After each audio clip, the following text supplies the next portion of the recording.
Hey guys, GasGuzler here, and welcome to a video I really wish I never had to make. Behind me is what's left of my 2000 Toyota Tacoma that I've been driving since roughly late December of last year. And, well, I never even got to film you guys an introductory video on it because clearly some things have happened. In this video, we're going to start rebuilding this thing. I am saving this truck. I love it too much.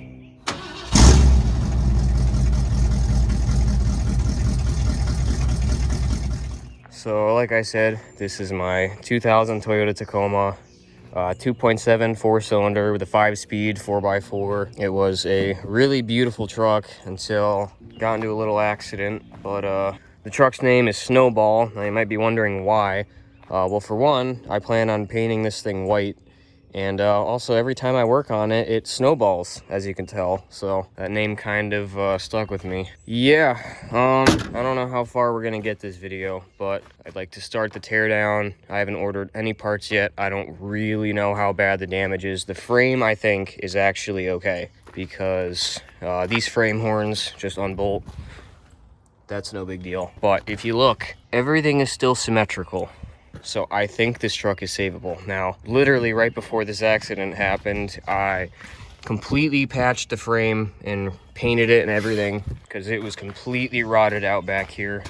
We put a huge patch right here. You can barely even tell, but yeah, honestly, I think that saved the truck. So it still runs and drives. Obviously, you can't drive it for long because we don't have a radiator, but yeah, let me back this thing in the garage and we can start tearing into this thing because I really need this truck back.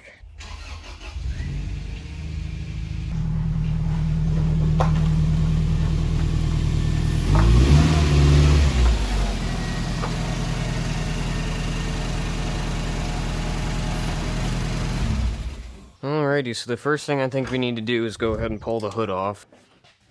Hopefully it's going to be metric because, I don't know, Japanese engineering.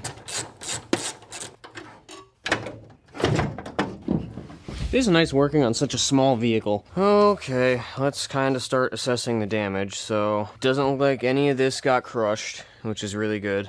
Something that stood out to me was the fact that on both sides, the fender to door gap did not change at all. It's still exactly where it was before, which tells me that nothing up front really got pushed in other than the very center. So, I think we are okay. I don't know if it's worth trying to hook a chain to this and yanking it out with the tractor. I don't want to destroy anything, but everything is pretty friggin' crushed, but it looks like it might be savable. Like these brackets and stuff. The hood latch is actually, I think, perfectly fine. I don't know, a lot of stuff looks like it might still be savable, so I've never disassembled one of these trucks before, so we're gonna see how this goes. See if these even want to come out now. Alright, now we can try to pull the headlights. You had to pull the filler pieces right here. Okay, might actually be savable. I don't even know where that one is. That one might be out in the road somewhere, so that sucks.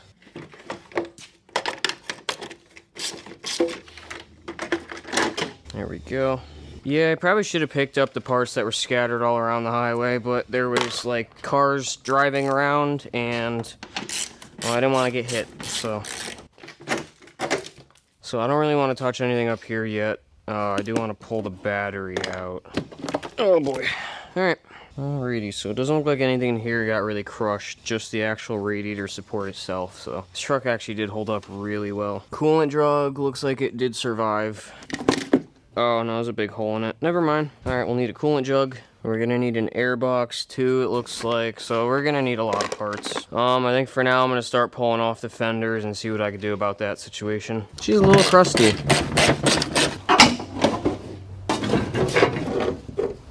Oh, come on. Alright, well, that's good enough. This is like sheet metal. This weighs absolutely nothing. That's concerning. Definitely not no OBS, that's for sure. Got all those stupid little plastic clips out. This one, oh, that one exploded. I have made some discoveries. Apparently this radiator support doesn't actually unbolt from the truck, believe it or not. There's a bunch of these spot welds that I'm gonna have to drill out for this thing to come off. Which is not in my favor, but it's kind of whatever. I definitely got to hook a chain to that, though, and pull that out to even do anything. So, probably just by hand, honestly. But I'll go get the tractor. I also might have just twisted the entire subframe of like the cab, but it's fine, we can worry about that later. Oh, and I think I figured out why the radiator won't come out. It's because it's completely wrapped around the crank pulley. I'm gonna see if I can go ahead and pull out this cross member too and just try to straighten things a little bit more. I don't have a lot of faith in this because it's already, well, it's tore off the frame for one, but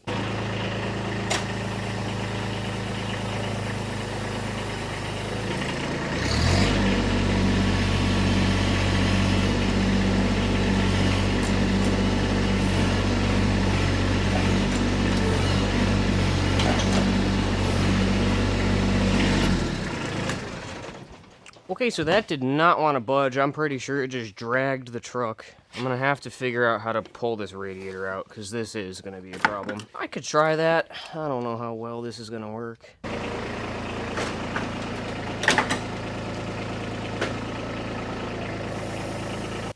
Oh, okay. Well, it punched through the radiator. So that's kind of just in there now. It's pretty nice. 99% of the bolts on this are all the same. So, literally, that's a fender bolt right there. All this is removed, so we could probably just pull out the condenser now. Alright, so I got everything pulled out.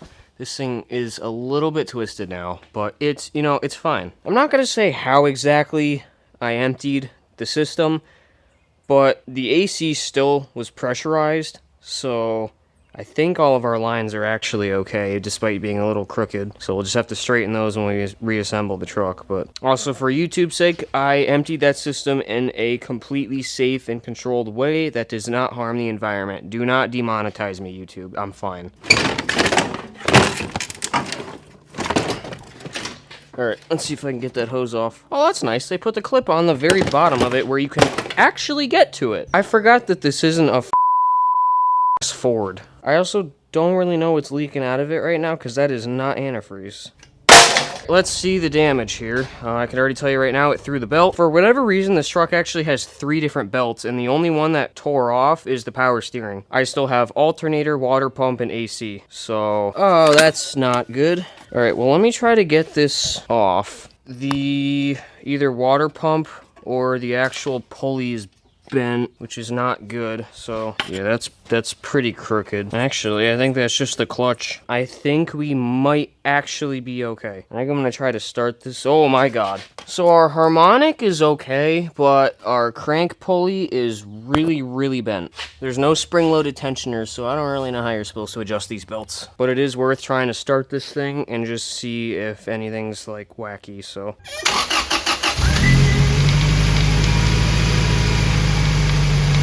I think we might have gotten away with just those 2 things.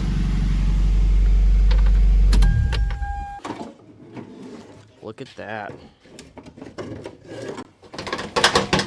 Okay, so I might need to worry about rust. So this is what I mean when I say these are light. They're just kind of, I mean, I could hold this with 2 fingers. It's pretty ridiculous. This is just sheet metal, so. Welcome back, ladies and gentlemen. So it is currently way too long since I've last uploaded a video. That last clip you guys saw was in May, and it is currently August 13th. So I have not done jack shit over the last 3 months. Long story short, I have been working full-time 6 days a week, and I also got a girlfriend. Maybe. We'll see. And yeah, this truck got parked out back, and I have not touched it, other than pulling off the crank pulleys and ordering a 6-foot pile of boxes worth of parts, which is still not everything, but it's mostly what we need. So, yeah, school year is approaching. I kind of need a 4x4, because I kind of destroyed the Centurion last video. So this thing's got to get fixed. I am not mentally prepared for this at all, whatsoever. But yeah, let's see how much worse this thing is after sitting out in the rain for the last 3 months. This is gonna be great. Alright, so it's the next day. For the last 3 hours, I have been drilling all of the spot welds on this radiator support. I gotta go over these holes a couple more times with bigger drill bits.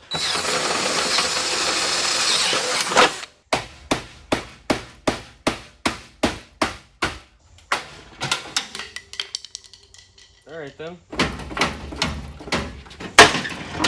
Oh, there goes one of them. What the hell is still holding this thing on? Oh, there's a whole bolt. How did I miss an entire bolt? Alright. Okay. Well, there's one really messed up radiator support. Alright, those are all off. Oh, this should hypothetically just... There we go. Well, hypothetically, I should just be able to... Yeah, these belts are pretty shot, so... They don't really feel like rubber at all. Alright, so my phone ran out of storage yesterday for whatever reason. I just finished unbolting the washer reservoir, which is now leaking out. Oh, I drilled multiple holes through it. That's fine.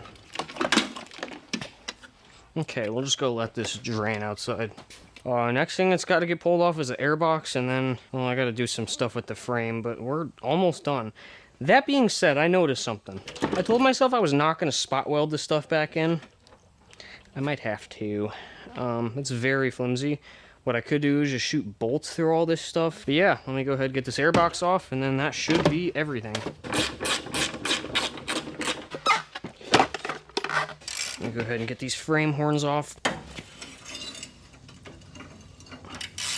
This one, I don't really know if we're going to have access to. I'm going to have to take a Sawzall to this, cut the face of it off so I can get to the bolt. Alright, well, that being said, I'm going to go ahead and take a Sawzall and chop off the rest of our cross member.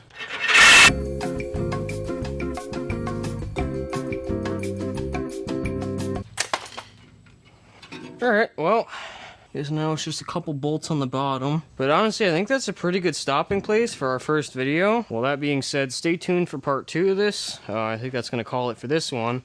But like I always say, if you guys enjoy my content, please like and subscribe. It helps out a ton. And I will catch you guys in the next one. Peace.